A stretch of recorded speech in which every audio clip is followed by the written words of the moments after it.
However, when you are starting, it may take you a lot longer to write grants as well. In any case, we strongly recommend that you track your time.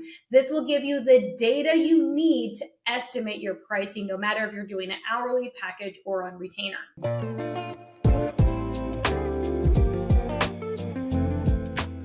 We're going to talk about how to set prices as a freelance grant writer. This is so important because you can make as much as you want as a freelance grant writer. I work with folks who are happy booking out just 2 clients on very part-time hours and still earning $56,000 per year. And with grant writers who are earning multi-6 figures per year. It's all up to you, your goals, and the life you want to lead. But regardless of your goals, the key to achieving them is properly pricing y'all, and valuing your own services and work. That is so important, but it can be surprisingly hard. We're going to cover some of the basics on how to price and package your grant writing services. But first, my name is Holly Rustick. Welcome to the YouTube channel. I'm so excited to see you here at Grant Writing and Funding. Make sure you subscribe so you get all of our amazing material and content for grant writing and freelance grant writing. All right, so let's get into it. So do not charge on commission. This is what you don't want to do. So let's first explain how you cannot and should not price. But very commonly people do this and then they run into issues and then they may have to dissolve their businesses or they're frustrated because they're not sustainable. So the first thing is you cannot work on commission. And we talk about this in other videos here as well.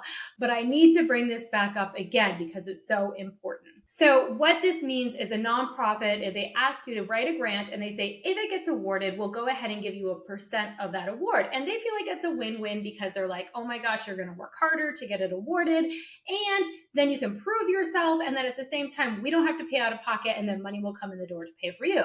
This is a hard no. For one thing, charging on commission is against grant writing best practices.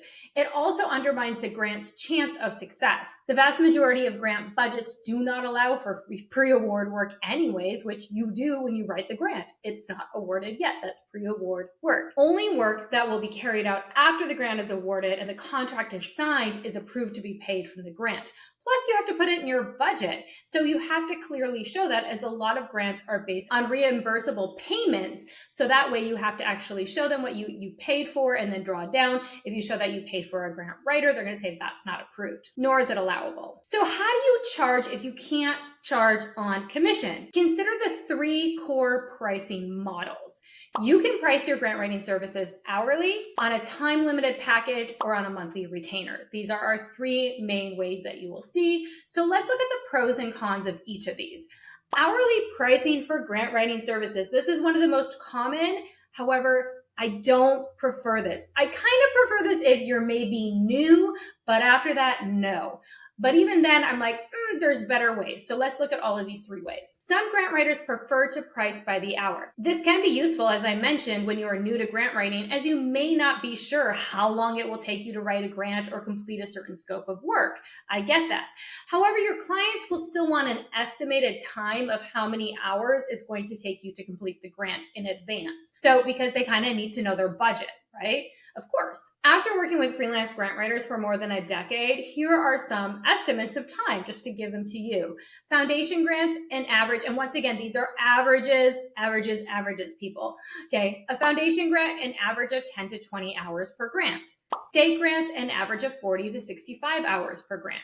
Federal grants, an average of 80 to 120 hours per grant. This is just an estimate and does not include nuanced grants, your level of experience, or knowledge of certain grants. Once you work with a nonprofit on an ongoing basis, your grant writing time will start to reduce because you have previously written grants to pull from and you know the programs in more depth, so you're just writing more naturally. It's just easier to write. However, when you are starting, it may take you a lot longer to write grants as well. In any case, we strongly recommend that you track your time. This will give you the data you need to estimate your pricing, no matter if you're doing an hourly package or on retainer. In any case, when you have a new client, that is when it's going to take you the longest time normally to write a grant, unless they're giving you a bunch of grants that they've already written. But starting with new clients always takes you the longest in the beginning to write grants normally. This is known as economies of scale. Rachel Waterman from Grant Easy Management Software talks about this a lot in her grant writing agency as well. So the more you can work with a client ongoing, the quicker you get. That's economies of scale. So the pros of pricing hourly are basically when you're new to grant writing, you will be paid for all of the time you spend writing a grant as long as you are actually charging for those hours. That is another thing that, once again, GEMS, they did a survey on grant professionals and they showed that a lot of grant writers, even though they're tracking their time, they're not submitting all their time and charging for it. Why would this be? There's a lot of nuanced reasons for that. And you can definitely make sure to subscribe to our channel because we have full videos on replay from all of those surveys that GEMS does every single year. We host those. So make sure you tune into that if you want all of the data about that on psychological pricing and all of the things. So good. Okay, now I'm going to talk about the cons of hourly pricing. The more experience you have or the longer you work with an organization, like I talked about economies of scale, right? The fewer hours you do start to work on a lot of grants. So your ability to earn more reduces as your experience increases.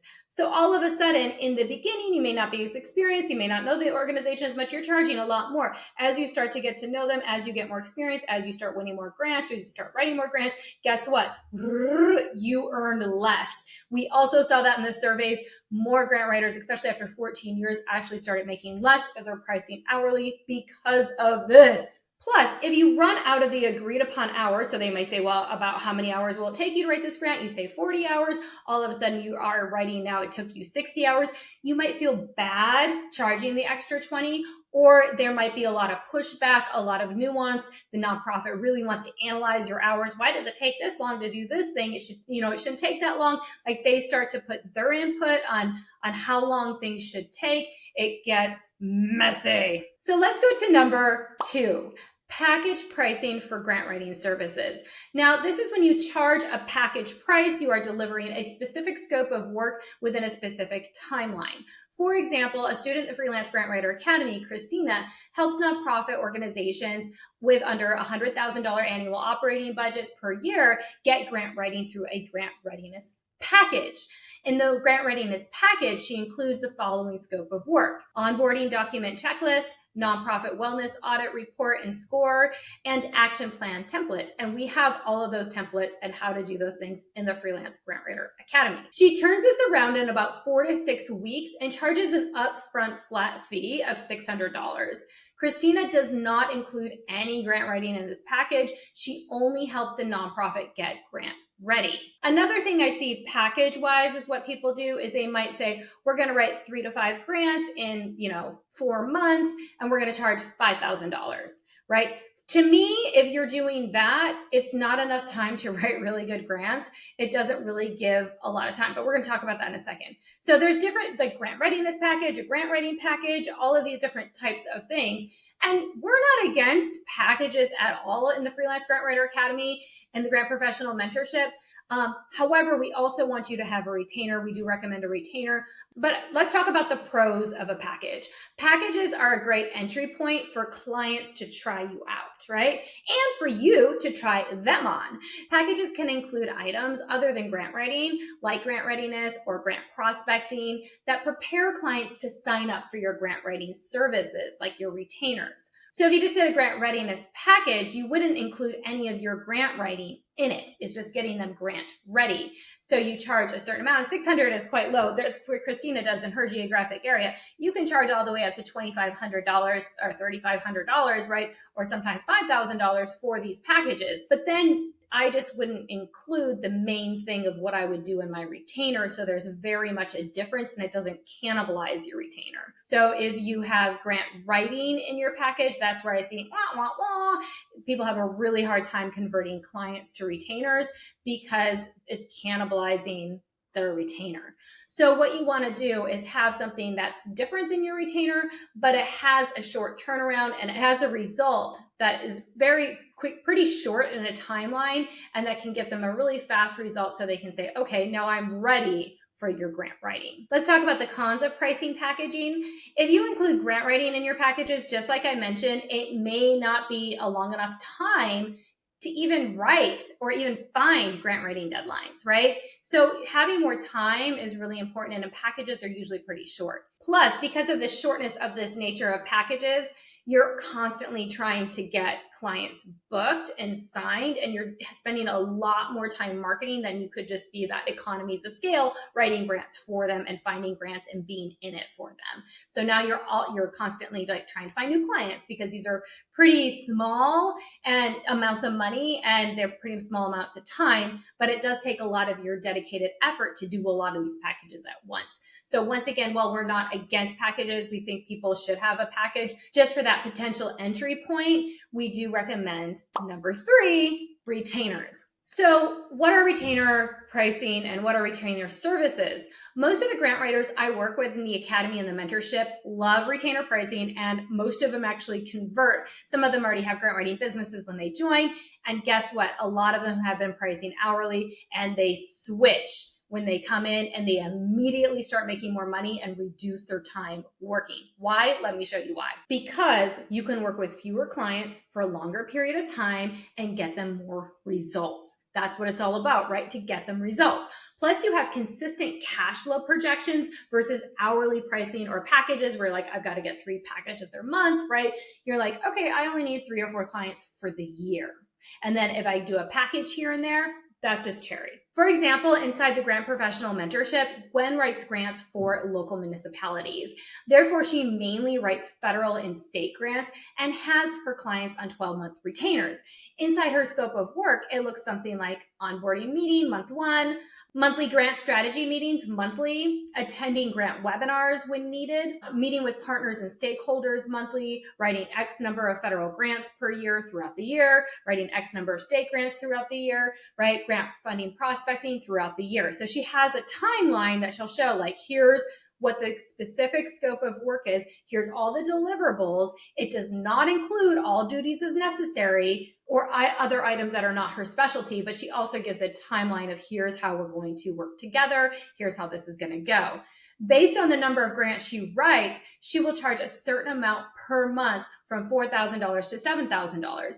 Once the number and type of grants are determined, she sets the same rate every single month. So she knows what she will get paid as a set amount each month for the year, and the municipalities know how to budget for each month of the year. They also know the overall goals and the deliverables. So here's the pros of retainer packaging. Nonprofits can set a budget every month and know the scope of work, or municipalities or whatever organizations you work with. Freelance grant writers can have the cash flow every month and project what they will earn each month for the year.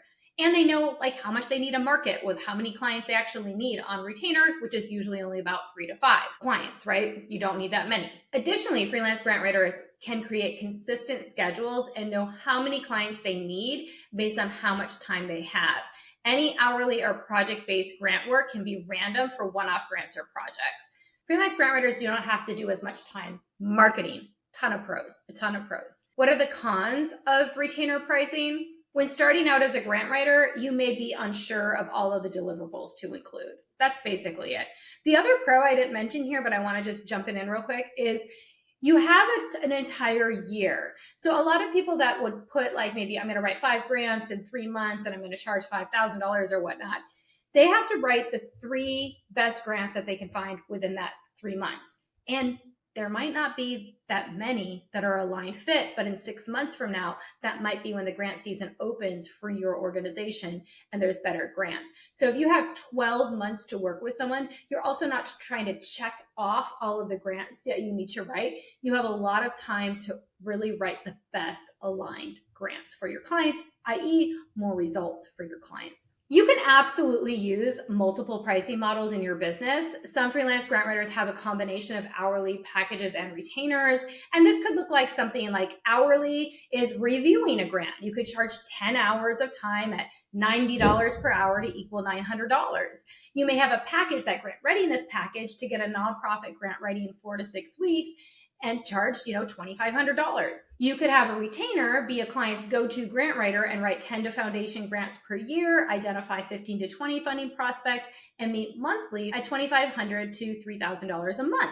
Those could all be very easy. Regardless of your pricing model, though, always be sure to understand your client's goals and expected results and lay out clear expectations from the start. Those are the three main ways of pricing. Make sure you join our Freelance Grant Writer Academy or our Grant Professional Mentorship to really be able to work with us one-on-one to get your pricing reviewed, to be able to come up with a change statement, and to really be able to get your clients results.